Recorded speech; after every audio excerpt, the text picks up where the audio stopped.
আসসালামু আলাইকুম। প্রধান উপদেষ্টা ডক্টর মোহাম্মদ ইউনূসের পদত্যাগের গুঞ্জন বিষয়ে রাজনৈতিক দলসমূহ কী বলছে?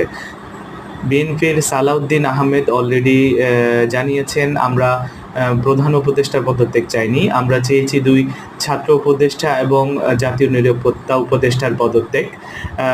তবুও তিনি যদি একান্তই পদত্যাগ করতে চান, সেক্ষেত্রে জনগণ বিকল্প খুঁজে নিবে বলে তিনি জানিয়েছেন। এছাড়াও তিনি বলেছেন, প্রধান উপদেষ্টা এর পূর্বেও ১/১১ সময় রাজনৈতিক দল গঠনের করার চেষ্টা করেছেন, সেখান থেকে তিনি সরে এসেছেন। কিন্তু রাষ্ট্র পরিচালনার বিষয়ে এখানে আবেগের কোনো স্থান নেই।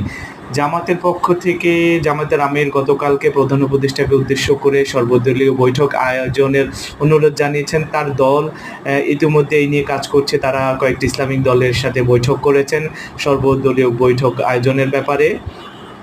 এবি পার্টির পক্ষ থেকে সব পক্ষকে সমঝোতার আহ্বান জানানো হয়েছে। আসসালামু আলাইকুম।